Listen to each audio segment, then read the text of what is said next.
First of all, I really just want to welcome everybody to this call. This has been a call that Jack, as you know, in his Success Principles book, many of you have read this book, but one of the sections in the book, one of his 67 success principles is ask, ask, ask. And in the mortgage world, we know that's key to our success.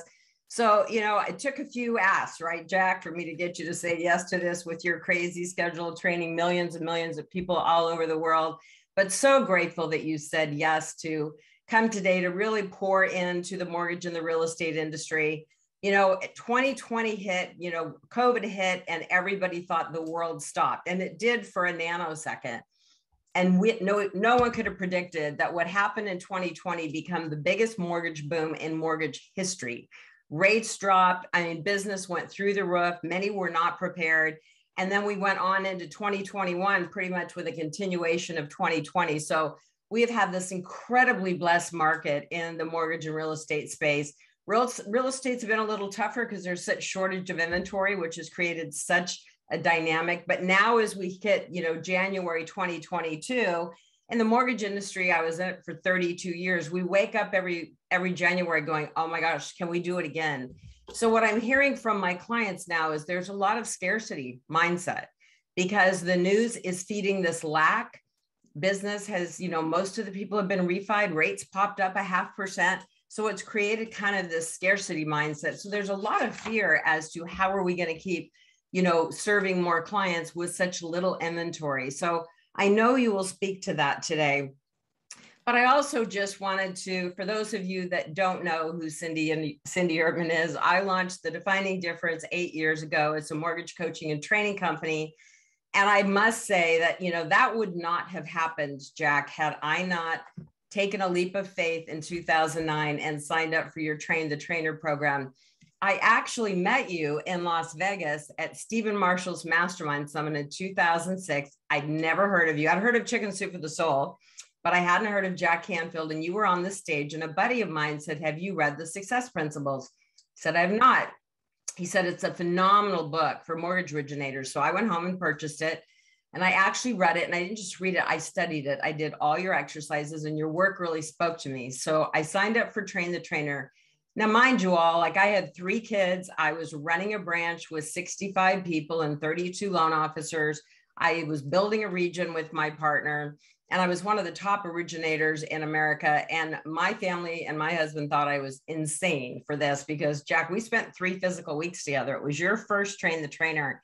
And I must tell you, this is going to be a lesson for you all because I showed up to that thing and I spent the first 3 days trying to get my money back and, escape because it scared me. Like it was deep work and I hadn't really done, I'd studied so much my craft of mortgage. But what I want to really reiterate here today is what I learned in a big way from you, Jack, is that the greatest work we can ever do is the work that we do on ourselves. And that changes the game. And that last day of Train the Trainer, I walked up to you with tears just pouring down my face. And I said, you've taken me on my greatest journey. You've taken me from my head to my heart, because in the mortgage space, we're all about the doing. And I was so involved in my head that I had lost this feeling of deep connection. And I don't say this lightly, it changed the entire game. Not to mention, you helped me decide what I want. You helped me believe it was possible. And you helped me take action, which really was the catalyst for me to resign from all my big mucky muck jobs many years ago and start my coaching, teaching, and training company, which really had been my passion for so many years. So I would not be here with you today had I not gone through your program. For all of you that are looking to take it to the next level, I really highly recommend you do some of Jack's work. And if you have to leave early, you can go to jackcanfield.com. All of his programs are there. We're going to be sending out a link, and Dana's going to be putting it into the chat about his upcoming Breakthrough to Success workshop. I have even sent my children, my grown children, to that workshop. When my son finished that, he said he learned more in 3 days than he learned in 18 years of going to school, Jack. And you remember that night because I came up and the mom was crying, going, oh my gosh, you've changed my son's life. So that was pretty incredible. So just a couple of things that I want to share. I want to share one of my greatest lessons, and then we're going to get you introduced here so you can have your full time. But one of the greatest lessons I learned from Jack, and I didn't just learn it, I embodied it, was E plus R equals O. And that's events plus response equals outcome. And to me, that is so profound in the mortgage industry because, you know, there's a lot of heavy reactors. There's a lot of strong D on a disc profile, a lot of very strong salespeople, a lot of successful people in our industry. And so how we respond when a loan gets declined or we get bad news or a realtor starts screaming at us, you know, how we respond to that, even within our teams, you know, is really critical to our success. And so, and I've taken events plus response equals outcome. And the goal in here is to really focus on what outcome do you want to create. And if you think about that, really embodying that principle of that R factor, we can't control the events. We couldn't control COVID, but we can control how we respond to that event. And, you know, you can take, I used to coach people sitting in the same office with the same tools and the same resources. And one would have this amazing success and one would be failing because it's all right here in our mindset. So that was such a key principle for me, Jack, to just really learn. So I want to give you a formal introduction. I know that most of you know Jack Canfield and certainly of his work, but he is known as America's #1 success coach. He is a best-selling author, professional speaker, trainer, and entrepreneur. He is the founder and CEO of the Canfield Training Group, which trains entrepreneurs, corporate leaders, sales professionals, educators, and motivated individuals how to accelerate the achievement of their personal and professional goals. He has conducted live trainings for more than 1 million people in more than 50 countries around the world. He holds 2 Guinness World Record titles and is a member of the National Speakers Hall of Fame, which I didn't even know that, Jack. That's incredible. Jack is the co-author of more than 200 books, including The Success Principles, How to Get From Where You Are to Where You Want to Be, the Success Principles Workbook, The Power of Success, Dare to Win, and the Chicken Soup for the Soul series, which includes 40 New York Times bestsellers and has sold more than 600 million copies in 51 languages. I think you win all titles for that, Jack. I don't know anybody else that's ever done that. It's pretty huge. He is a featured teacher in the book and the movie The Secret and has appeared on more than 1,000 radio and television shows, including Oprah Winfrey Show, Oprah's Super Soul Sunday, The Today Show, Fox Friends, and Larry King Live. I also must say that it was a pretty big honor. If you have not watched Jack's documentary of the biography of his life, which Soul of Success, I felt very honored to participate in that movie with you, Jack, because you made such a huge impact in my life. So with that, I'm going to turn it over to the master of all coaches, Jack Canfield, and thank you for being with us, my friend. Well, thank you for that amazing introduction. I really appreciate it. Makes me feel old, like I should retire already or something. I am actually 77. My wife keeps saying, why don't you retire? And I go, and do what? This is what I love to do. So I love to teach and watch people achieve goals. So what I'm going to be talking to you guys about is how to achieve your 2022 goals and how to create an amazing year and create a balanced life and a successful life. I'm going to share my screen with you. I have a lot of slides as we go through this. So let me just get this up and running real quick and we will get started. So there we go. So that's our goal here. And I always start with some cartoons, as Cindy knows. Why do I do that? When you laugh, you secrete endorphins into your brain. They're natural opiates. And also you remember more of what you learn when you are having fun. So we'll start with this one. It says, so in retrospect, in 2017, not a single person got the answer right to where do you see yourself 5 years from now?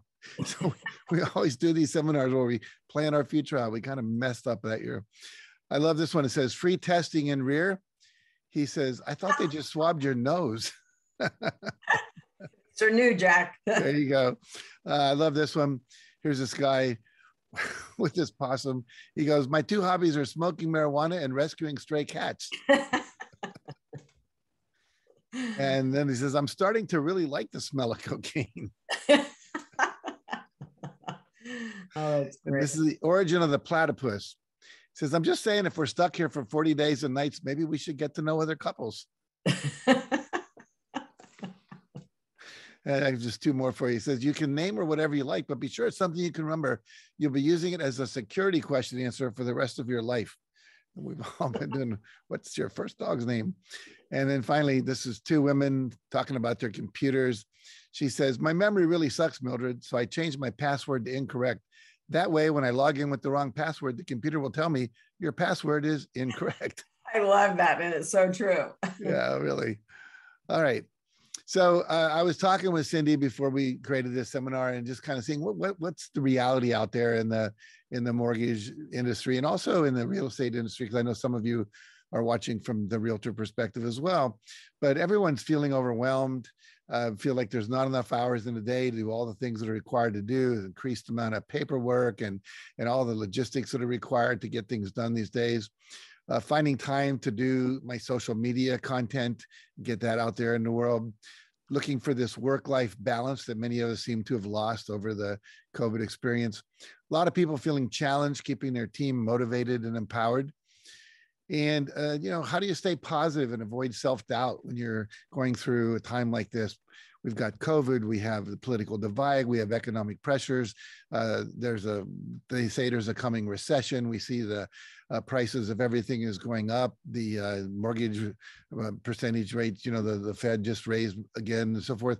In the amount of inventory out there, as Cindy talked about, is getting smaller. I have one real estate broker here in Santa Barbara where I live who said he's got $200 million in people wanting to move to Santa Barbara, that they've got the money, they want the house, many of them can pay cash, and there's no inventory. So there's a lot of things going on. And then finally, how do you find time to work on your business instead of working in your business? Because if you're ever going to get free, you have to develop a business that becomes a system that can almost work without you. And most of us are so busy working in it, doing the work that's required, we don't have time to develop the systems that allow us to get free. So as Cindy mentioned, 2 books, The Success Principles and The Success Principles Workbook. And as I looked at all those other 67 principles in that first book, I thought, what might be helpful? I can't cover all of them today. Helpful. What might be helpful is finding a spell checker. So anyway, what happened is that I came up with what I'm going to be sharing with you today. I have a lot of things I want to share with you. I may not get through every single one, but I will get through as much as I can. So the first thing is Cindy talks a lot about is taking 100% responsibility for your life and your results. And that means letting go of all complaining about the way things are, the people that are out there, the new Fed rates, whatever, and blaming the government, blaming, the real estate industry, blaming the pandemic, blaming your neighbors, blaming the regulations. We do a lot of complaining and blaming out there. And those are responses, as Cindy said, E plus R equals O to an event, but they don't give you a new outcome. So if you got nothing but today, and you can literally tattoo this to your wrist, so you'd see it every day when you look at your hand, this is it. This is the core essence of everything I teach. There are events that happen in your life, like the pandemic, like the new regulations that are out there, like we have a new president, like we have political divide, whatever it is, there's an event. Right now, we're talking about a 90-degree weather at the Super Bowl, which no one expected. And yet on the East Coast, we have people that are, dealing with huge amounts of snow, which was unprecedented, and hurricanes happening and all the global warming effects. Those are the events, but it's your response to those events that create the outcome. And the outcomes, it's the same events occurring out in the world. One of my friends says the world's out there worlding, and yet some people are succeeding massively in the same market where other people are not succeeding at all. So it can't be the market, it can't be the weather, it can't be the time of year, it can't be the economy, because people are doing different things in response to that.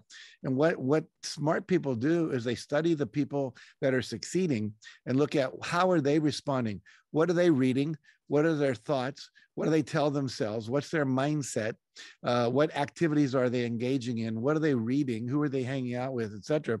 And then we can study the successful people, which I've spent over 50 years doing now, interviewed 75 of the most wealthy people, successful people on the planet, especially in North America. And what we found is there's a common set of beliefs, a common set of behaviors, actions, et cetera, that these people do that other people don't do. So we're going to be sharing some of that with you today. Unfortunately, what most people do when they don't get the outcomes they want, instead of changing their response, 2 + 2 = 4, you don't want 4, you're going to have to do 3 or 4 or 5 in order to get a higher number called wealthier, happier, healthier, et cetera. But instead of changing the response, what most people do is they blame the event. and that leaves you powerless. And we sit around in our bars and on Zoom and so forth, talk about how bad the world is, how much we don't like certain people, how we didn't like that guy getting elected or that person's a creep, whatever. But that's not getting a new outcome. And so what we want to do today is look at what are some of those things that give us the empowered responses that we want to produce the new outcomes. So the first thing you have to do is we'll be looking at 2022 and creating a year that we achieve all our goals. You have to decide, what are your goals? What do you want? Napoleon Hill, who wrote Think and Grow Rich, and if you haven't read that, you have to read it at its core. He says the beginning of all achievement is a burning desire. You have to decide, what is it do I want, and something that I feel passionate about, that I really want to create in my life.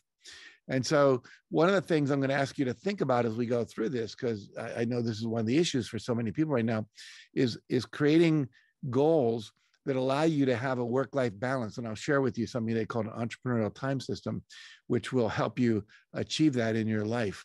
So work-life balance. So when I run my workshops, we call this the wheel of life. And you look at there's all these different areas. There's, let's start at the bottom left, finance. We all want to make a lot of money. Above that, community contribution. We all want to make a difference in our community and feel like our lives are significant and we matter. Above that is called personal. And that's the things you want to achieve.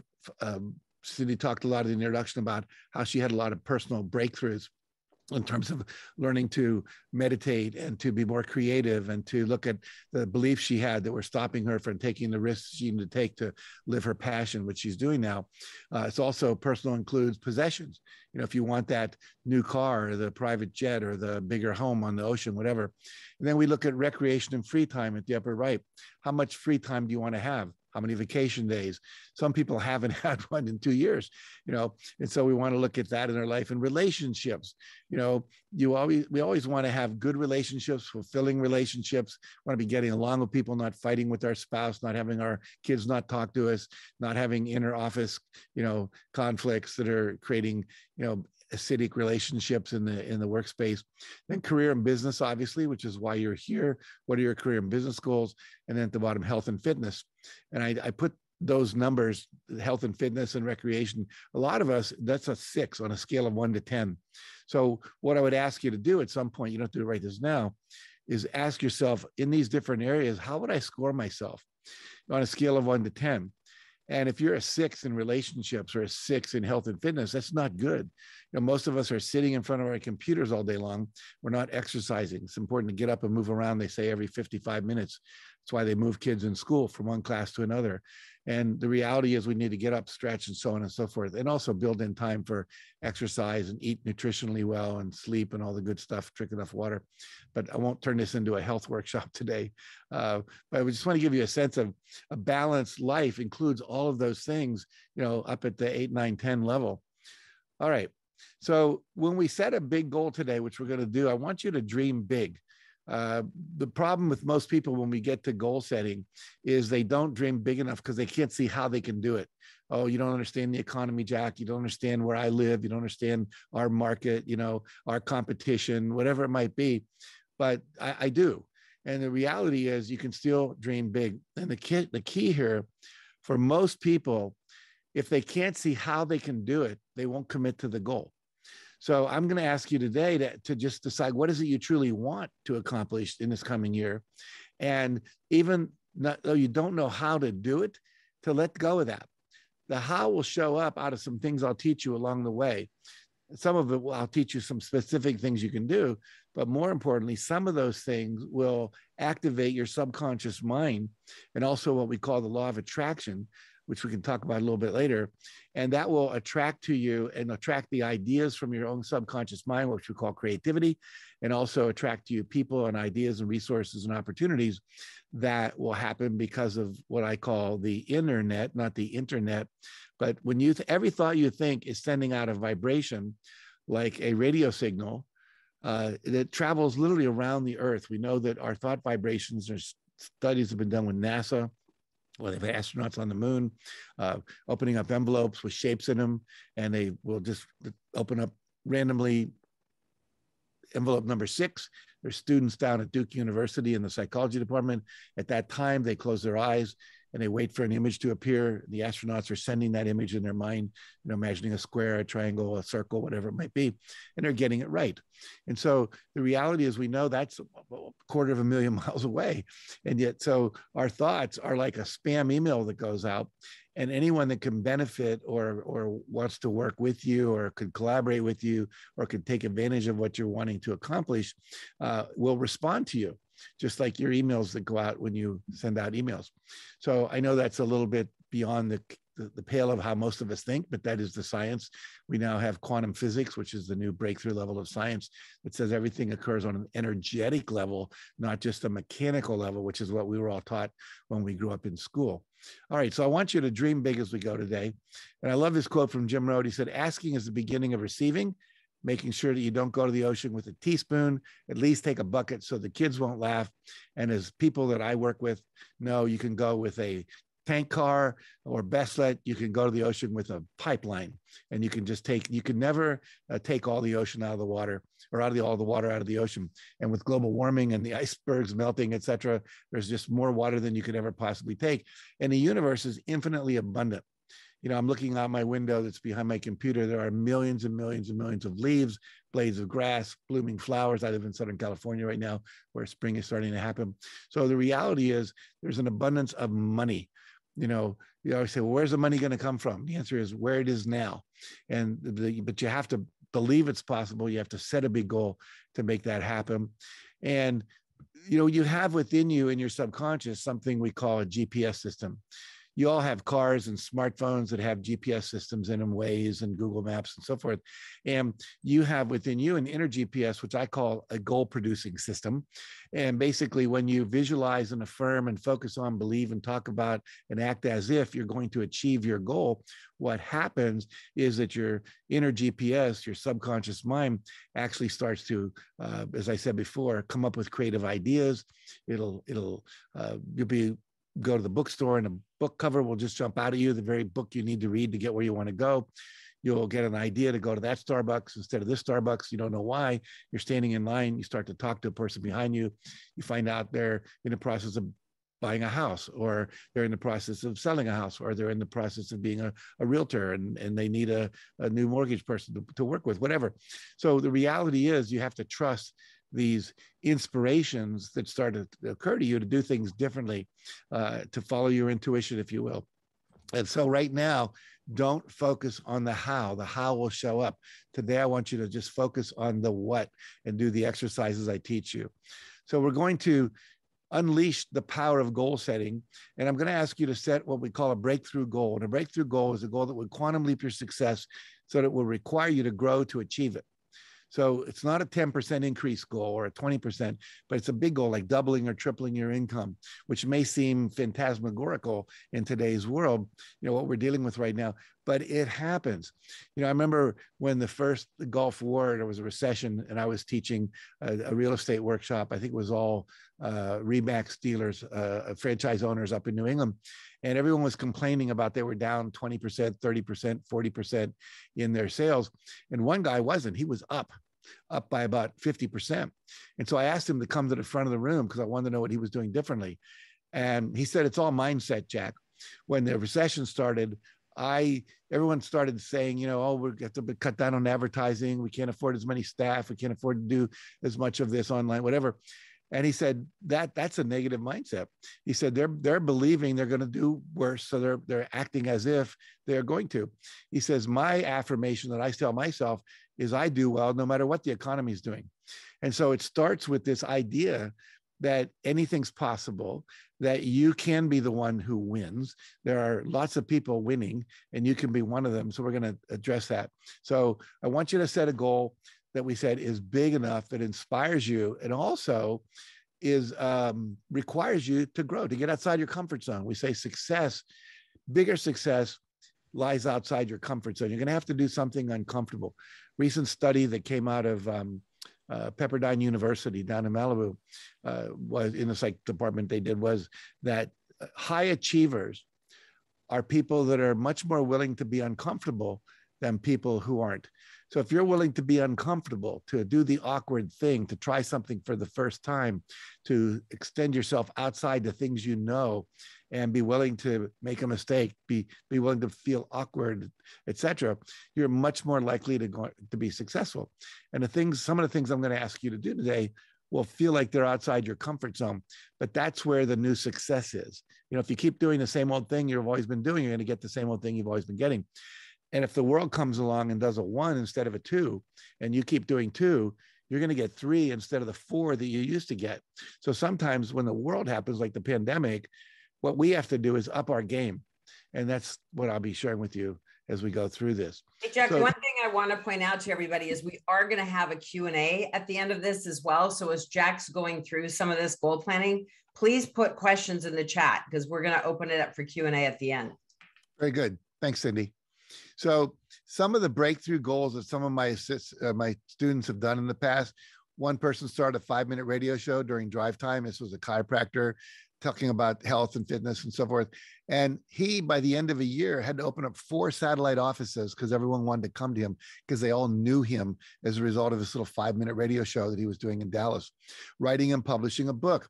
I have a realtor friend in Ventura County who wrote a book on how to buy your first home.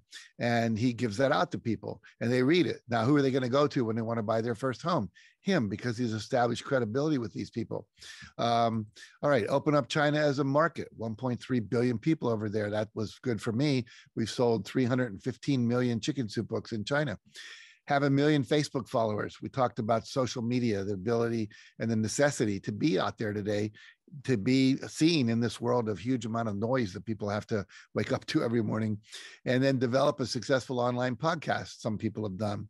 Make $1 million on my next product launch or my next venture, double, triple, or 10x my income, and then get a client like Apple, Google, Facebook, Uber, whatever. So these are the kind of things we're talking about. When we talk about breakthroughs, we don't mean little tiny incremental goal setting. We mean major breakthrough goal setting. So for something to be a goal, it has to be measurable in time and space. How much by when? How much by when? Here's an example. I want to increase my income. Everybody wants to do that. That's a goal. I mean, it's not a goal. It's an intention. It's a wish. It's a hope. It's a desire. But until it says how much by when, it's not a goal. So I will earn $500,000 by 5 p.m. December 31st, 2022. That's a goal because it has how much and by when.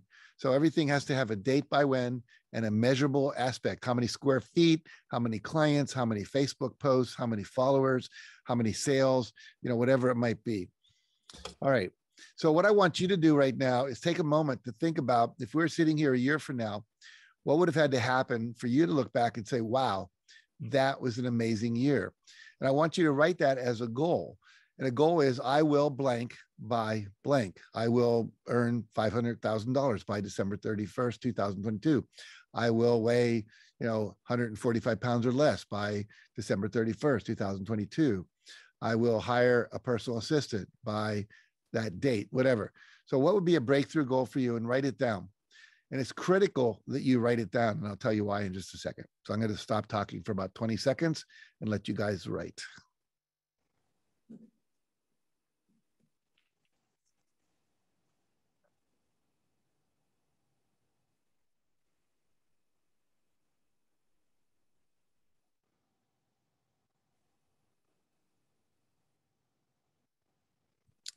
Very good. And a professor at Virginia Tech by the name of David Cole, is an economics professor in the Department of Agriculture. He says, people who write down their goals earn 9 times as much over their lifetime as people who don't. People who write down their goals earn 9 times, that's research based now. So just by writing your goal down today, you're increasing your chance of having a greater level of income. And when you write, every year when you set your goals, write them down, put them somewhere. If you can review them on a regular basis, that's the best thing. But even if you just put it in a closet or a drawer and don't even look at it for a year, come back and look at it later, you're going to find that you achieved most of those goals. Something about the act of writing it down. Now, there's a couple other things that help you achieve your goals. Share your vision and your goals with other people, your staff, your spouse, your accountability partners, your mastermind group members, etc. Post it on your website. Let people know what your goals are. Now, obviously, you may not want to put your personal income goal out there on your corporate website, but you might have goals that make sense to have there, and let your team know and your support group know what your vision and your goals are. We know from the research that's been done as well that when you declare your goals publicly, it increases your chances of achieving them by 13%.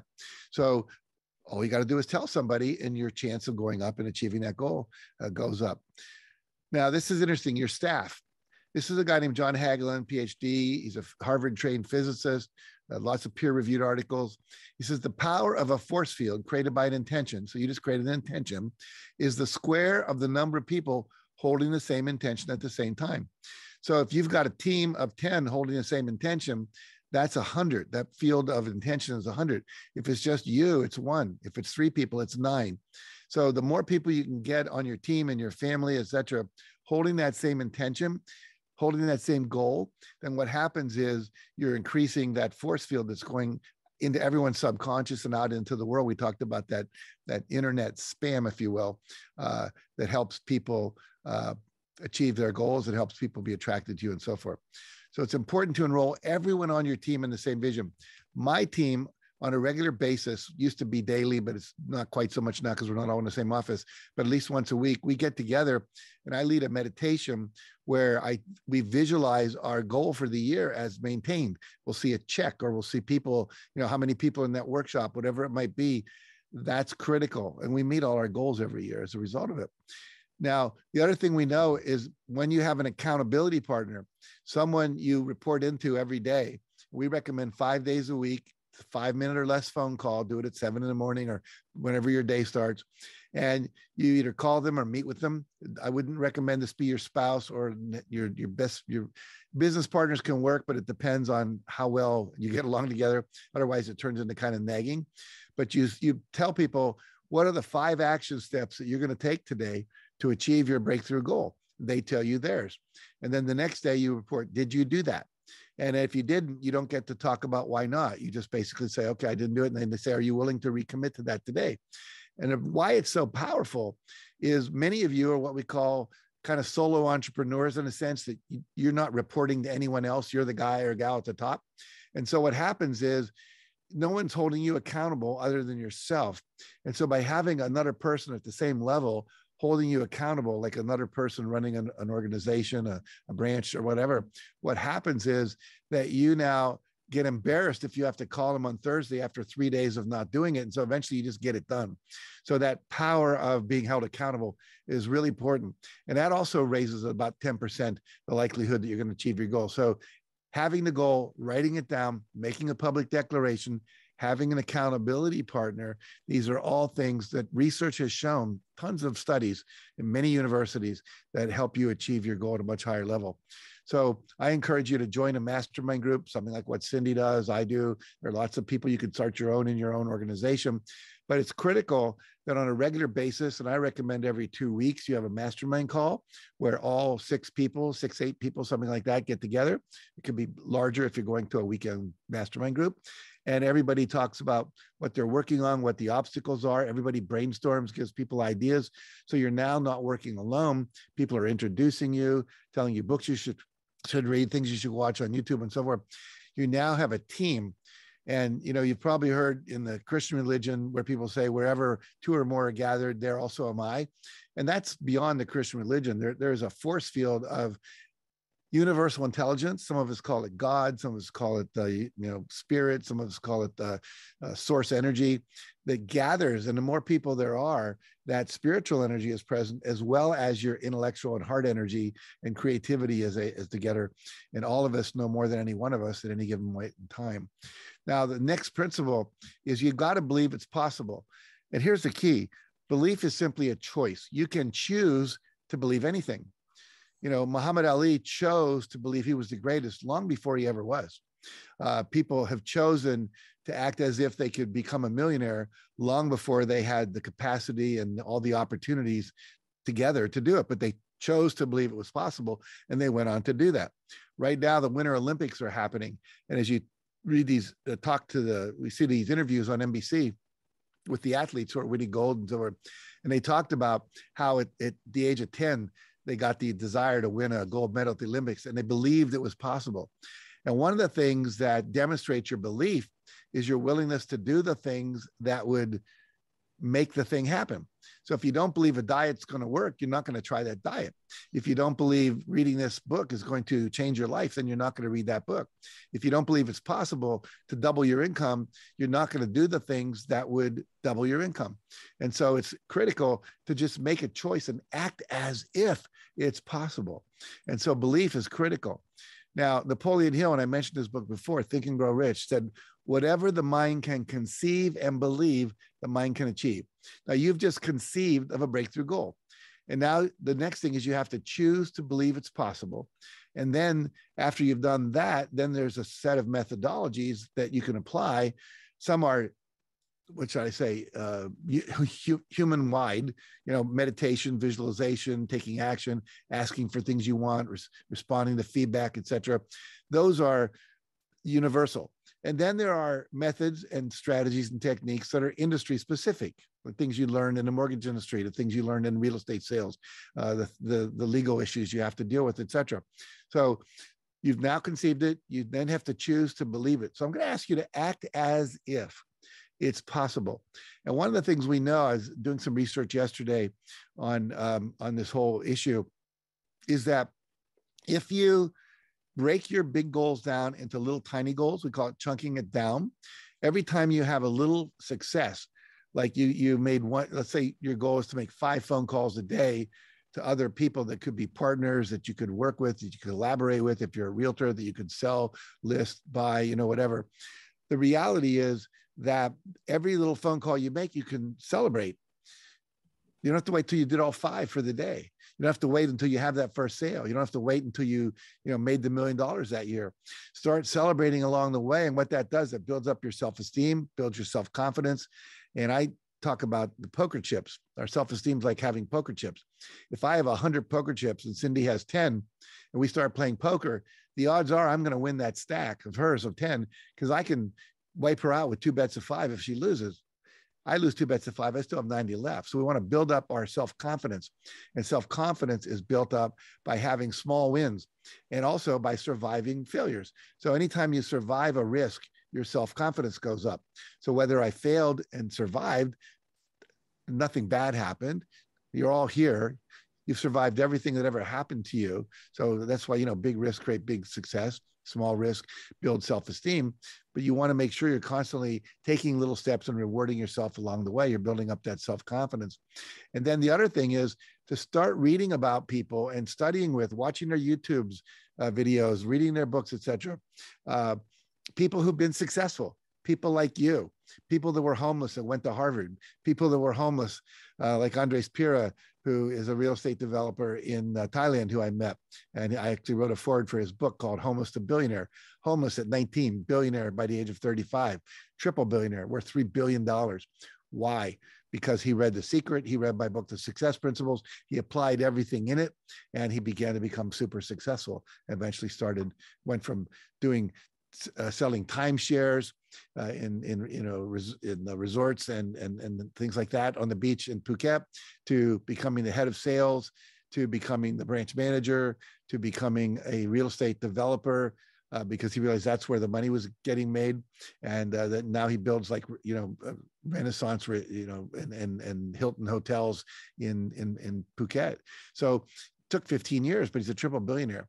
And a quote from Bill Gates, which I'll probably say later, I think I have a slide for it, but most people underestimate what they can accomplish. Most people overestimate what they can accomplish in 1 year and underestimate what they can accomplish in 10. So again, you start to conceive the idea, you believe it's possible, and then you start to do the things that will help you get to where you want to go. Now, belief is really important, so much so that Bruce Lipton, a PhD in biology, wrote a book called The Biology of Belief, and discovered that when you choose to believe something, it actually turns on. You've all seen the helix of your DNA, and we know there's all these markers, that are these biological markers. And when you believe something is possible, when you have a positive attitude, you actually turn on some of these markers that were turned off, that literally change your physiology. why is it that some people feel better when they're positive? Because literally you're changing your biochemistry. And so, he says, so many of us are leading limited lives, not because we have to, but because we think we have to. And the truth is we can change our thoughts. And he says, your life is a printout of your belief system. If you're looking at your computer, your screen is a printout on the screen of what's going on with a bunch of zeros and ones in your computer, in the database there, and what happens in the hard drive. So what happens is, if you want to know what's going on in your mind, look at your external world. How wealthy are you? How happy are you? What's happening with your relationships?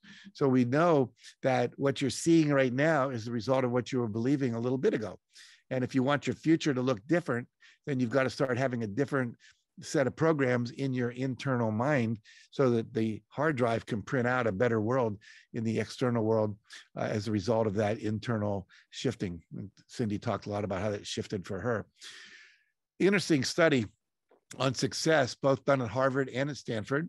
And there was a Stanford study that showed that 8% or less of success was aptitude, meaning your abilities, and 92% was attitude. And at Harvard, they found out that their study came out very similar, said 15% or less was aptitude, 85% attitude. So the majority of your success is your mindset, your attitude. So you got to stay positive, and you have to think positive thoughts, read books that are uplifting, talk to people that are uplifting, don't hang out with people that are negative, quit watching the negative news, focus on the things that are working, the positive news that's out there.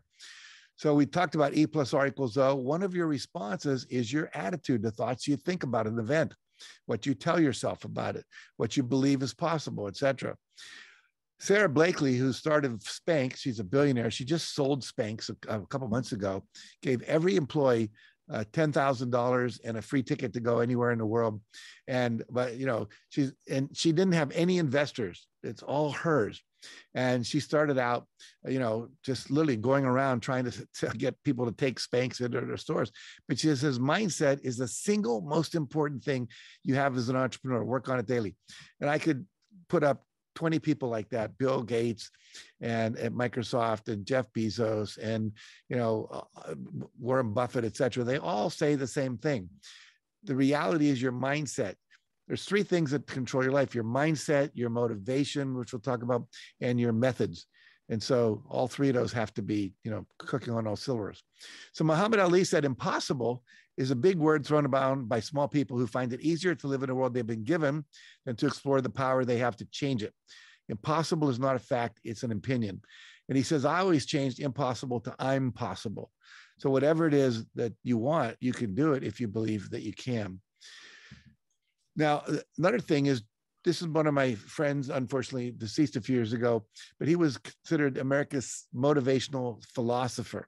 And he says, you're the average of the 5 people you spend the most time with. So you have to ask yourself, who are the people I spend the most time with in my work, at home? And are they positive? Do they inspire me, or do they expire me? When I'm with them, am I encouraged and uplifted and want to do more? Or do they bring me down? Are they what I call psychic vampires? So surround yourself with positive, optimistic, committed, and successful people. One of the ways to do that is to engage in masterminds and webinars like you're doing today and so forth. Keep that energy of positive people around you. And if you can get into relationship with them, as Cindy and I talk about, you can do that. And keep really quick, I just want to highlight that a little bit, because I hear all the time, like, how do you know all these incredible people? And I was at a dinner party last night with Natalie Ledwell, who you know, and we had this conversation about relationship capital. And, I think one of the things that set me apart as an originator many years ago is that I wouldn't just go to a conference and want to listen to people talk about what they were doing that made them successful, but I wanted to meet them. And more than meet them, I didn't want to just shake their hand. I mean, I shook your hand at a conference in 2006, and what happened? I set an intention that I really wanted to know more about these people. And I really built relationship with amazing people. And now full circle, launching a coaching and training company where those people are now coming to my groups and teaching and training. And I had no idea the power of that relationship capital, which is just incredible. So I just wanted to highlight what you just said because it's really powerful. No, it's so true. I went to a health and healing conference once where I was speaking about self-esteem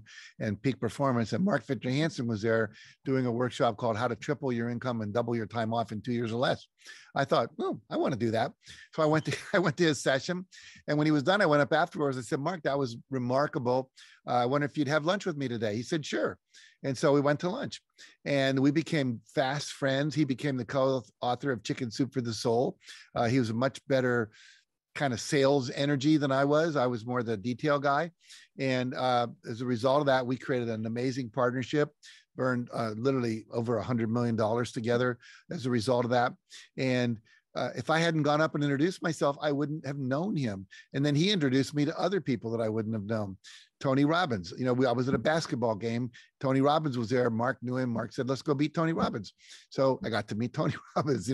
We became friends. So the reality is you can always go up to someone and introduce yourself and, invite them to dinner, invite them to have a drink with you. My dad, who was a salesperson for National Cash Register Company, NCR, whenever he would go to a conference, he would seek out the most successful people and say, when the conference is over today, can I buy you a drink? And almost everyone said yes.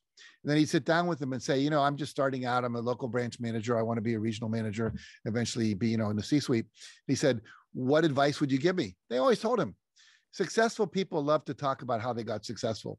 And then they love to hang out with other successful people. And so I always say, put yourself one level up. If you can afford to fly first class, then fly first class. You never know who's sitting next to you. Could be someone who you get a business deal with. Join the country club, go to civic groups, join the Chamber of Commerce. Lots of ways to meet people that are successful. Be on the boards of some of the nonprofits. Almost everyone on the boards of nonprofits are CEOs of companies, people that work at the bank, et cetera. So yes, very important. All right. So let's talk about attitude for just a few more seconds here. Something that Cindy and I do, we call it the hour of power. And what you want to do is in the morning, preferably, you want to do 20 minutes of meditation and visualization where you meditate and then you visualize your goal, which you just came up with, as already complete.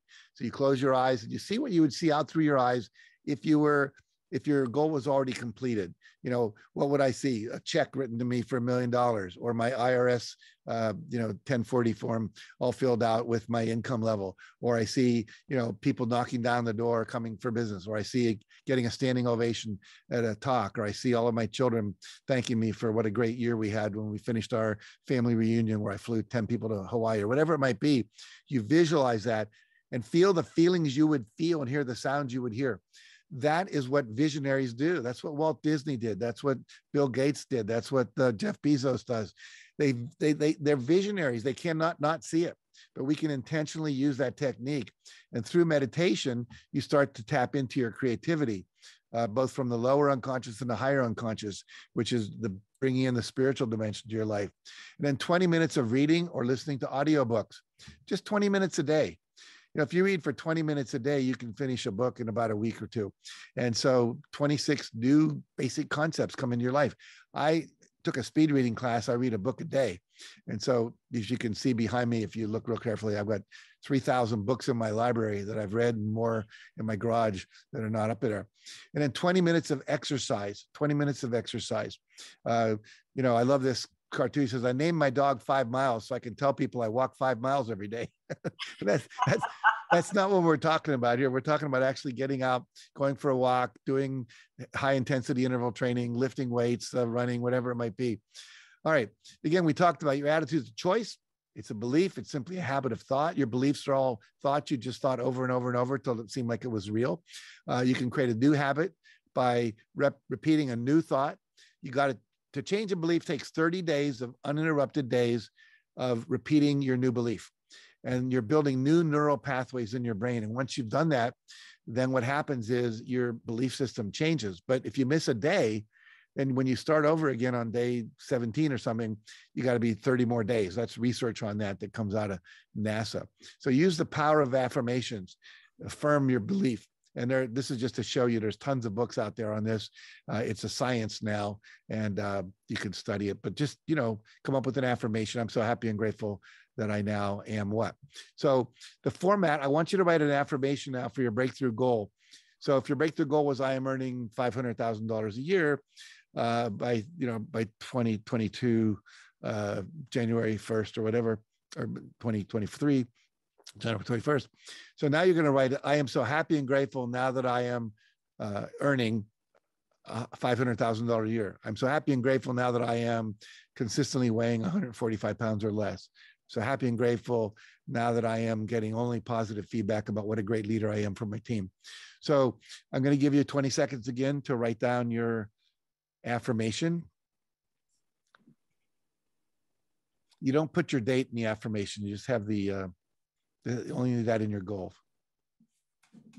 So just, I'm so happy and grateful now that I am, and then describe it as if you're living it in the present moment.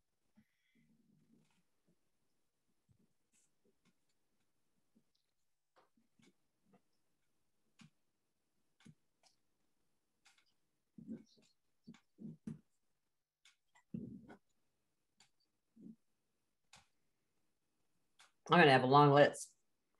Yeah. Well, when you go to a workshop like you went to, Cindy, where we worked, on 7 different areas, and you had probably 15 or 20 affirmations. I usually have about 20 a year, 21, something like that. But when you're starting out, you want to focus till you get good at it.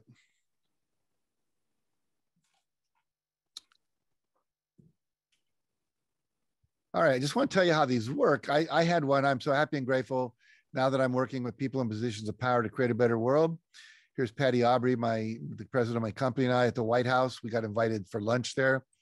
And I got to go down to where the president takes questions at the press conferences, pretend I was the president, and point to like the CNN reporter or whatever. And that was really fun. I wrote one, I'm happily depositing my $1 million royalty check for my best-selling book. And then when I published the Chicken Soup for the Soul book, I changed it to I'm happily depositing my $1 million royalty check from Health Communications, Inc. And there's a check written to me for $1,130,328. That was for 3 months royalty that year. So that year, Mark and I each made $6 million. So do I know this works? Absolutely. Now, you got to do the doing this as well. Sure. But the inner work is equally important, and some people think more important than the outer work of, going out and selling books and doing interviews and all of that as well. So again, writing down your affirmation for your breakthrough goal. I think we just did that. So we'll move on. So what the task is to say your affirmation and then close your eyes and visualize your goal is already completed for a few minutes twice a day. And then feeling the feelings you would feel when you had achieved it.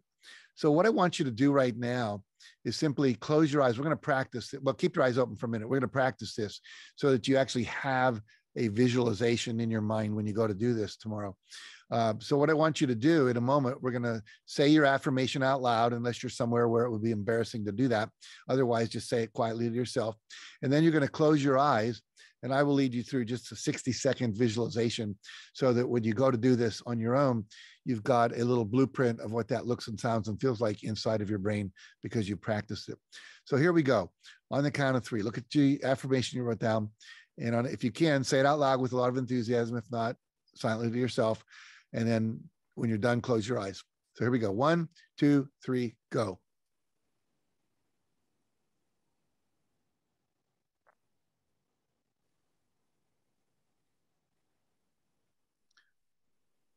And now with your eyes closed, I want you to just imagine you're inside your body. It's a year from now.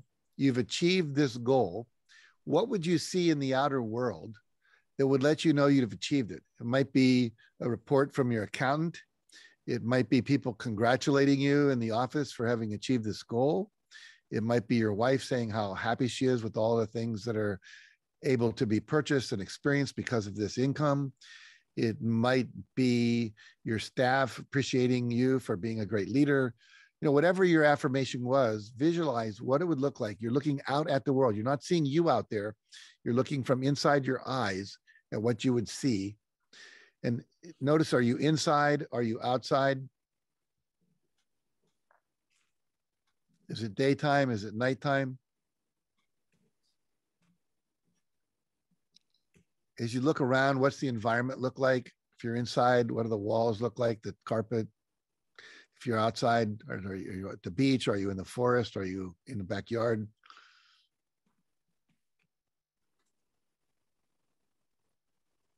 And just keep filling in all the details of that image that lets you know you've achieved this goal.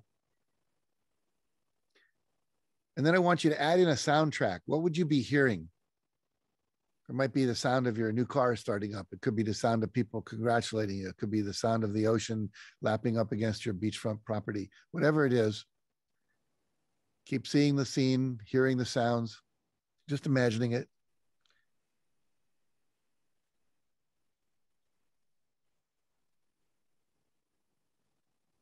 And then finally, like an actor, I want you to create the feeling in your body. What would be the expression on your face? Create that expression. What would you feel in your chest, your stomach, if you were really grateful, happy that you've achieved this goal? What would you be feeling? Could be pride, could be relief, could be joy, could be happiness, power, whatever it might be. Just feel it in your body as you keep looking at the scene and hearing the sounds.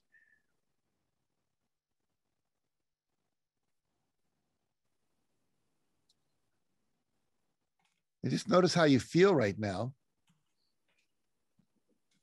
And then go ahead and open your eyes and come on back.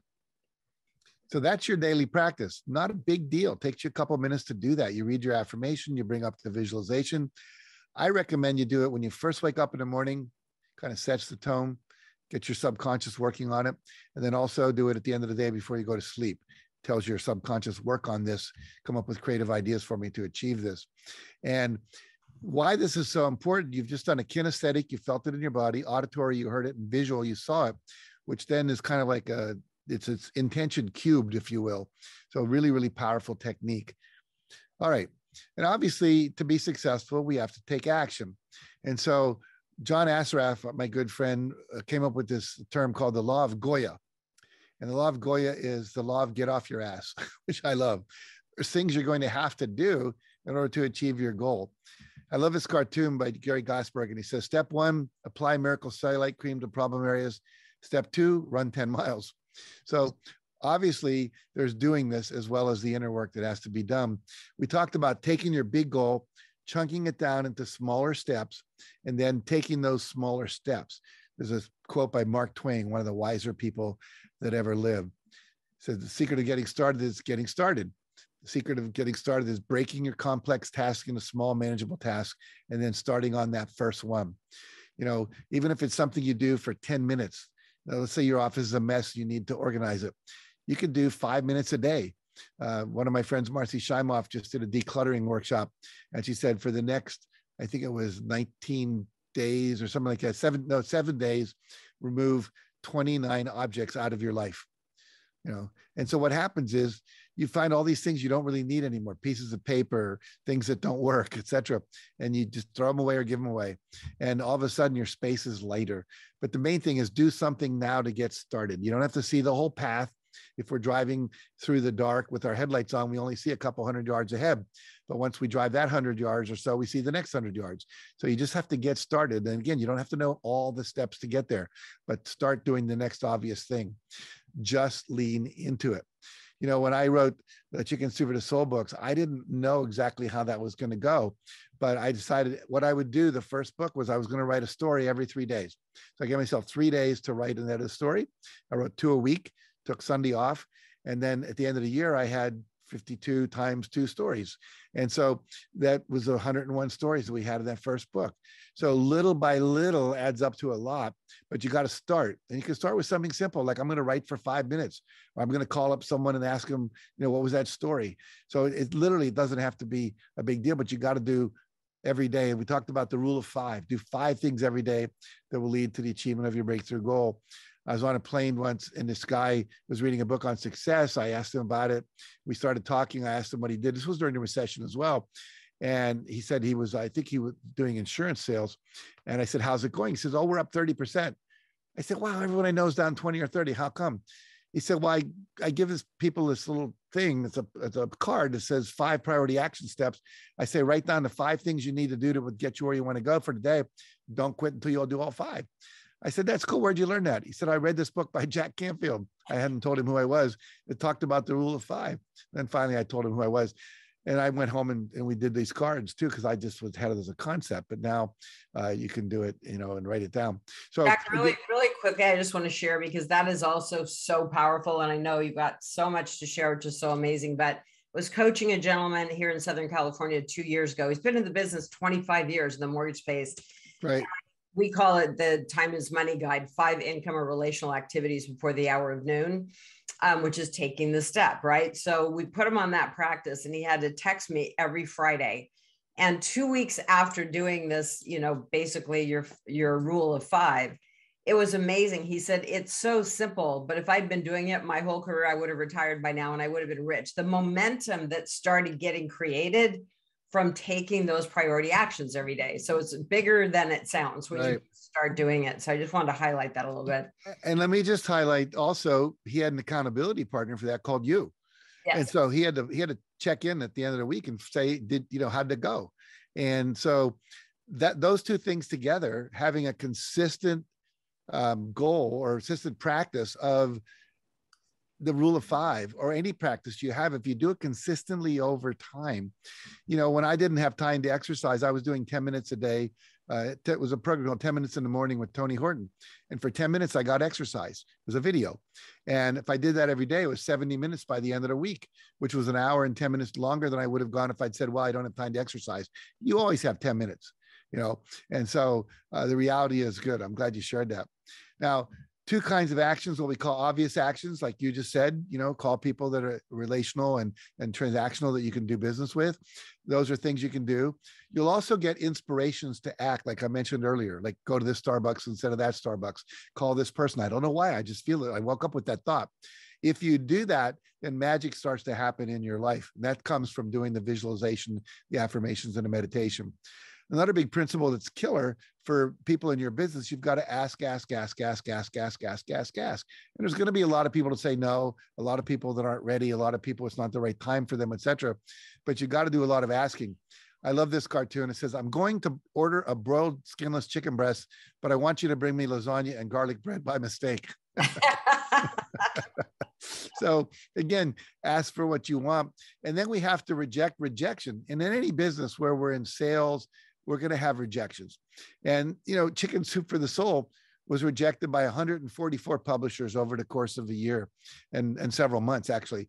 And so, excuse me, if I'd given up after 100, I would not be on this call. Cindy never would have met me. None of this would have happened. I would not be living in a 6,000 square foot house on 3 acres of land that's now, I think, worth about $6.5 million if I was to sell it, which I bought for $1,100,000 20 years ago. So the reality is my life is radically different because I didn't give up. I just kept persevering, ask. And eventually someone said yes. Now, here's the truth about no. If I ask Cindy to have lunch with me today and she says no, my life didn't get worse. I didn't have lunch to eat with her before I asked her. I don't have lunch to eat with after I asked her. So when you ask somebody for something, a meeting, to buy something, to refer you, to invest in you, whatever, you're going to get no's. But you had to know before you asked them. So it doesn't get worse. It only gets worse if you go in and tell yourself, this isn't working. It'll never work out. When we came out with Chicken Soup for the Soul, I started calling multi-level marketing, network marketing companies, figuring they have big downlines of thousands, if not millions of people. And if someone said, oh, wow, I think this book would inspire people for sales, then I might sell 20,000 books.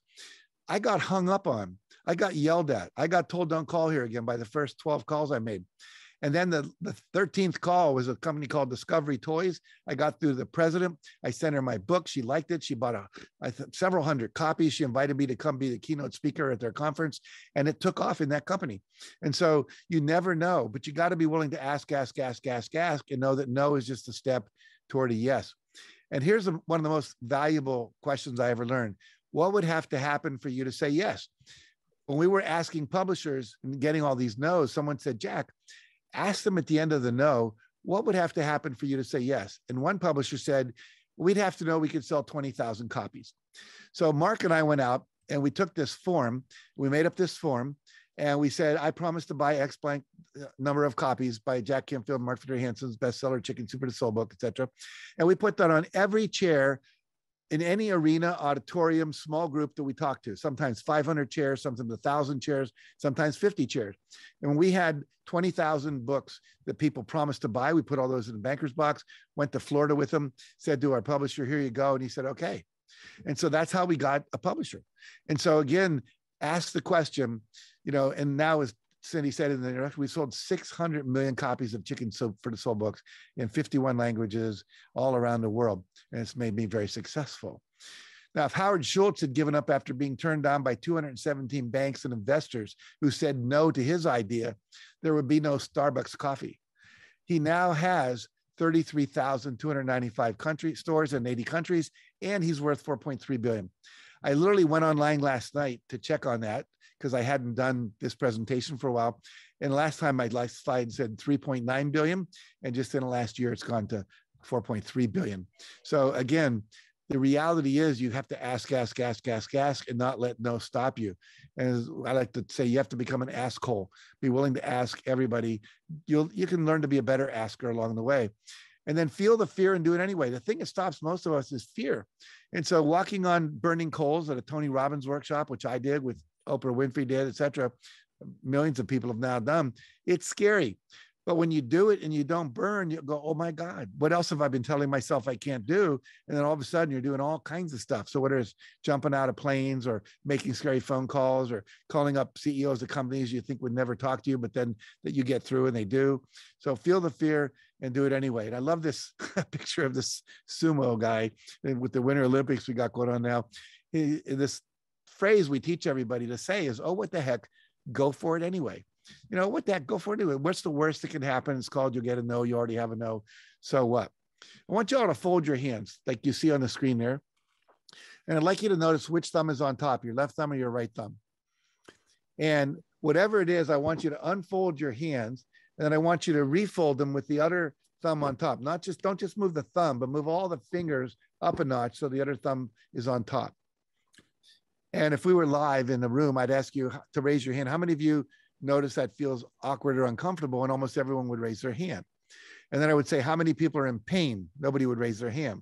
So the things I'm asking you to do are like folding your hands the wrong way. It's awkward, it's uncomfortable, but it's not going to kill you.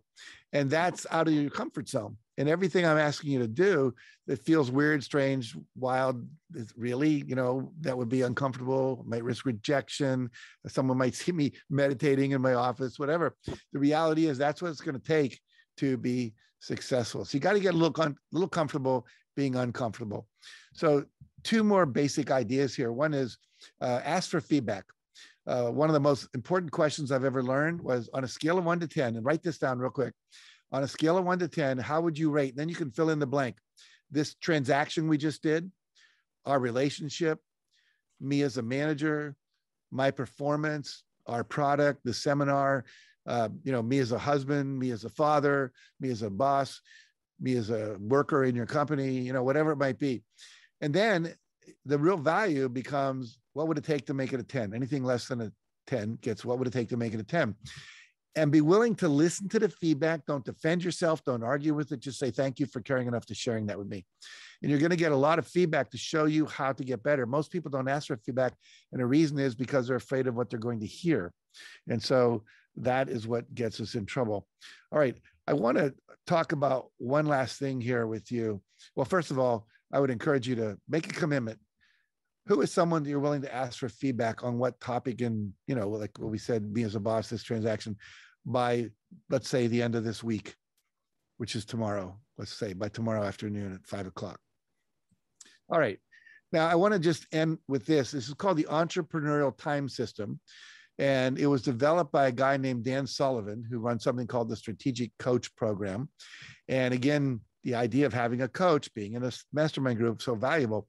And he divides life into 3 kinds of days: buffer days, free days, and focus days. And I want to basically unpack those for you. And he's studied entrepreneurs now for years, the people that are the successful people. And one of the things they do is they use this entrepreneurial time system. He discovered it and then systematized it. And now he teaches it. And it's divided into 3 kinds of days: buffer days, which is when you do stuff that doesn't produce direct income. You're delegating, you're training. Right now, this is a buffer day activity, you're learning. preparation you have to do, putting your slides together, getting ready for a presentation, perhaps doing paperwork, etc. And then there are free days, which are midnight to midnight with no work-related activity. And that's critical because it requires you to have fun and disengage from the work, which allows your creative process to occur and allows space for your creative ideas to bubble up. It also allows time to deal with people that are not in your industry. And sometimes you get amazing breakthroughs when you're talking to people that are not in the mortgage or realty world. And then focus days are days when you are focused on, at least he says 65%. I like to say 85% of your day is focused on those activities like Cindy just talked about with this person that she was coaching that are income producing activities. You're listing a piece of real estate, you're selling the piece of real estate, you're engaging in the mortgage activities that you have to engage in that produce income. And so what Dan has found out is that the ideal, and we have to work our way up to this, is 80 buffer days. That's where you're running errands and preparing and learning and so forth, delegating. 150 free days, which is a lot. But he found that the most successful entrepreneurs take the most time off. And then focus days, 135. So let's unpack this. So free day, no work related activity. You're rejuvenating. You're playing golf. You're being creative. You're reading for fun. You're meditating. You're going to church. You're going and having friends over for barbecue and drinking wine or whatever. So it's a real free day. And then focus days are the things that produce your income. For me, it's writing, it's teaching, it's enrolling people in my seminars, it's coaching, it's running a workshop, it's doing research for my books, etc. Those are the things that produce income for me. And then the Pareto principle, I want you all to understand this. You know it, you've heard it, the 80-20 rule, which says that 20% of your input produces 80% of your output. So if you can figure out what are the things that I do that really matter, because most of you are spending a lot of time doing things that don't produce bottom line results. And then 20% of your efforts produces 80% of your results. 20% of the things that create the consequences of your life, they're 20% of the causes. And this goes across everything. 20% of the drivers create 20% of the accidents. 20% of your sales team usually produces 80% of your income. So the reality is you want to figure out what are the 20% of the things that you need to do that you can focus on your focus day. And I love this from Gary Keller. I talked to Keller Williams down in Austin, to all of their franchise owners. And Gary said, it's not that we have too little time to do all the things we need to do, because we've all been talking about overwhelm, is that we feel the need to do too many things in the time we have, meaning so many of the things you're doing aren't really that valuable. So again, think on focusing on relationships, keeping what I say, who are your top 20 that you need to keep in regular touch with? And you call them, you check in with them, you send them a newsletter, you videotape stuff and you send it to them, you tell them books you're reading. Then you have a farm team of about 20 other people that are below that if these 20 drop out, they're the next group that you keep in touch with them regularly in some form. And then you have to understand that networking is visibility, credibility, and profitability. You got to show up. People get to see you. You provide value. That's credibility. And then you can turn a relationship to profitability. Again, buffer day activities, practicing, rehearsing, delegating, cleaning up, all that kind of filing and things like that. This is what a weekly schedule might look like. So a lot of focus days, a buffer day in the middle, maybe your weekends are free. And then I want to just say again, delegation is critical. A complete delegation means I give it to someone. I never have to manage it again. I don't manage my property. I have a gardener. He does it. I don't tell him you need to trim this tree. I said, when I have to tell you that stuff, I'm getting a new gardener. So we'll end with this. Gary has a book called The One Thing. And he says, what's the one thing I can do such that by doing it, everything else will be easier or unnecessary? And I'm going to suggest to you that one of the things that will change your life if you haven't done it yet, and we learned this from Dan Sullivan and we applied it, was have a personal assistant. Personal assistant takes all that stuff off your plate. That's not the stuff that's earning you money, your gift, your genius. So I want to encourage you to do that. All right. And then finally, I'm just going to jump ahead here to this closing thing, and then we'll open it up for Q&A real quick. So you want to commit to constant and never ending improvement. And success is like a combination lock. If you know the right numbers in the right order, you can achieve anything you want. If you know the combination, doesn't matter who you are, black, white, young, old, college graduate or not, the lock has to open to you. The problem is some of you are missing the numbers. They're in my book, The Success Principles. You can go to Amazon.com. You can do that. And finally, as Cindy mentioned in the beginning, I'm running a workshop April 8th to 10th. It's a 3-day weekend workshop. It's an online interactive experience. Here I've been talking at you mostly. This we do breakouts. We're very interactive. And you'll see Jennifer Burrows said, Jack says I could double my income and double my time off in 2 years or less. I did everything every day, no excuses and no exceptions. And he was right. That's what you'll learn to do. We'll be in a studio like this. We'll be able to see all of you guys. It's really quite phenomenal what happens.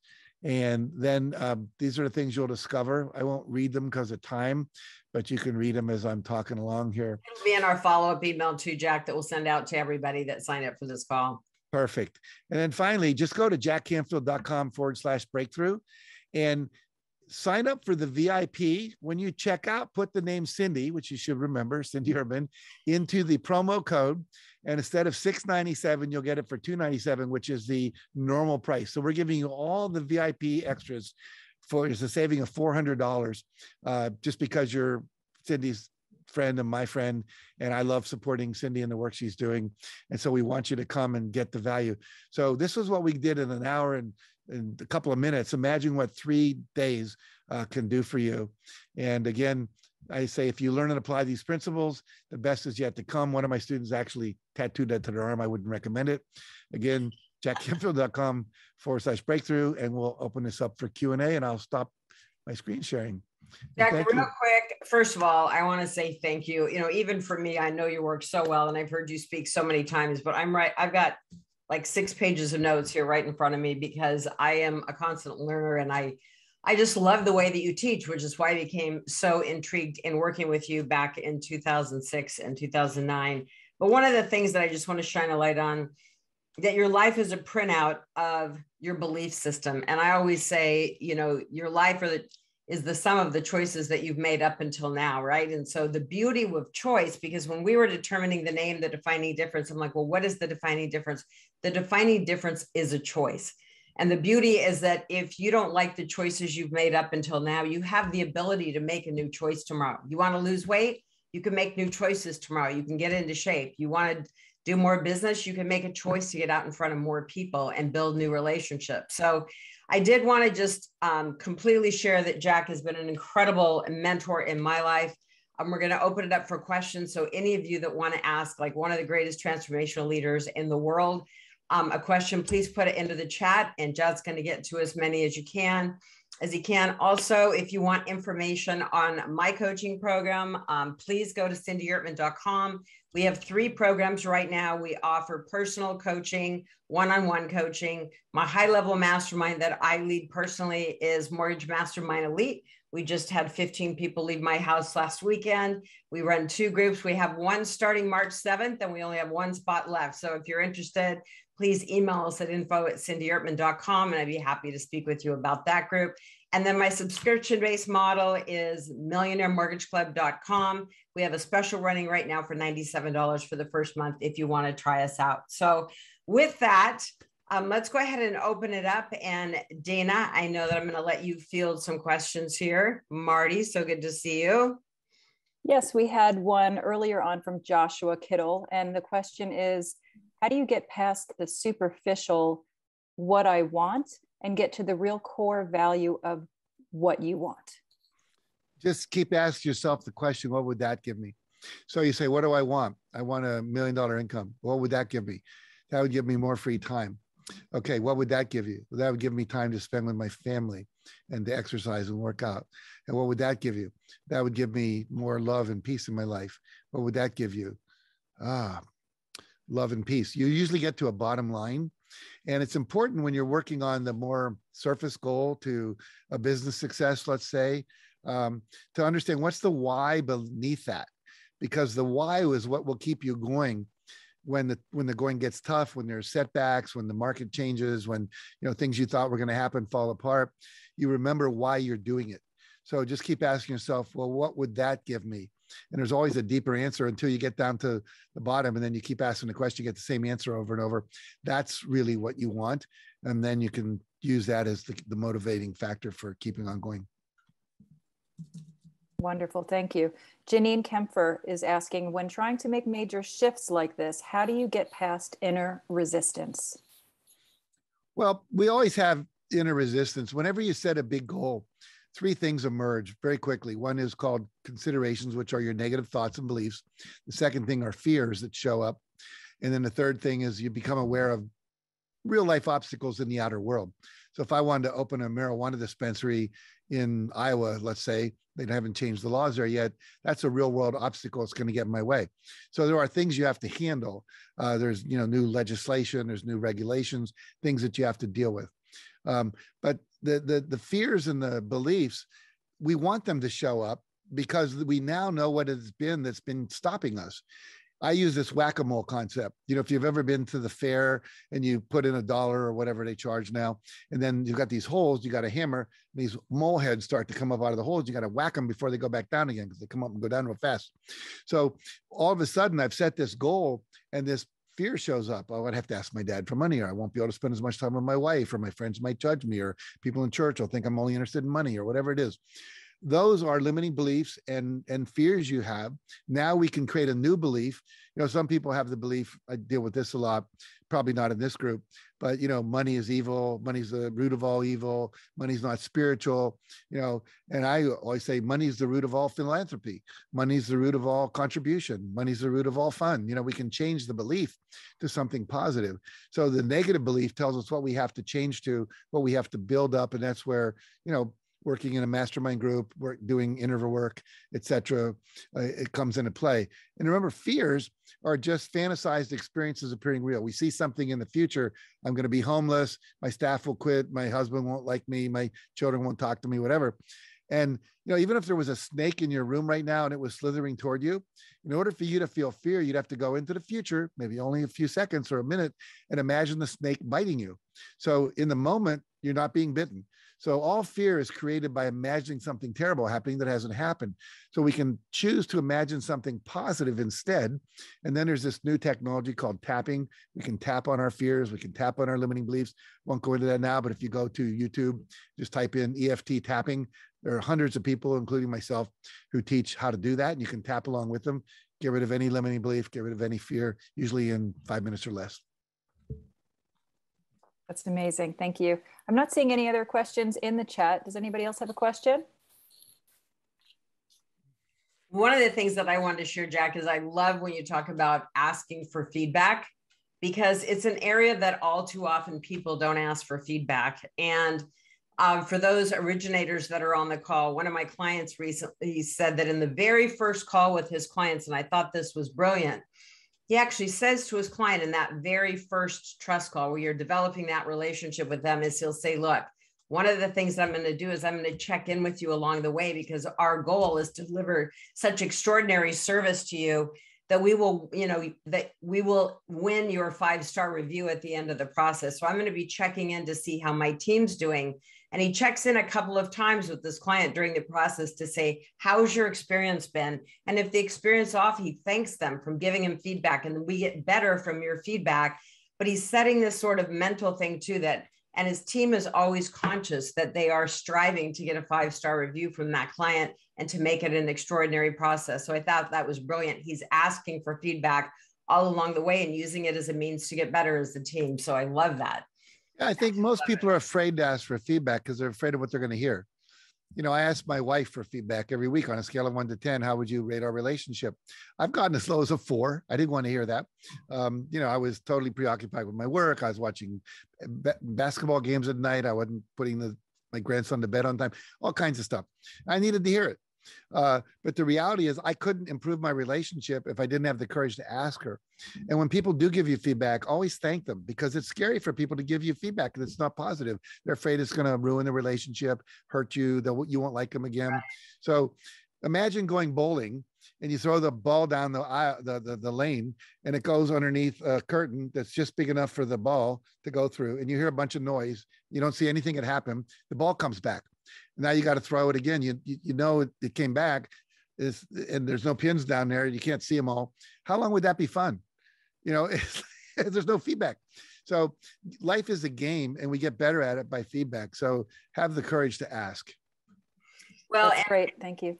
I do have a question, Jody, from Jody. Cindy, whenever you're ready. Sorry to interrupt. No, I was just going to say really quickly, and regarding ask, I have, it's hard for us to ask, right? Because we don't want to bother someone. It's hard to get the no. But Jack, I've been asking you for a while to do this because your schedule is so, it's not that you didn't want to do it, but your schedule didn't allow for it. But it didn't keep me from asking again and putting in the subject line, well, you taught me to ask.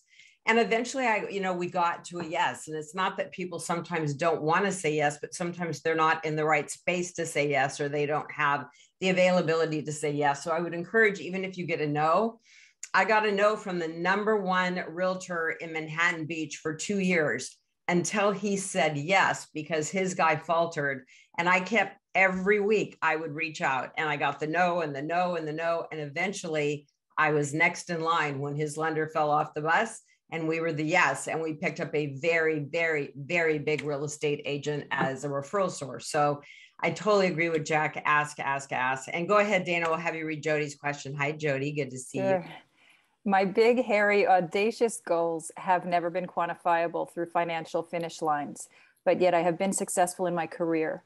How do you help someone like me quantify my goals? It's hard to answer that without knowing what an example of a big, hairy, audacious goal would be.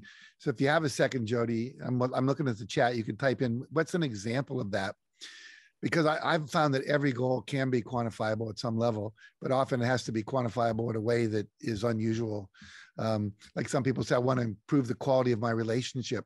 Well, how do you quantify that? Well, it could be that when I ask my partner on a scale of 1 to 10, how would you rate the relationship this last week?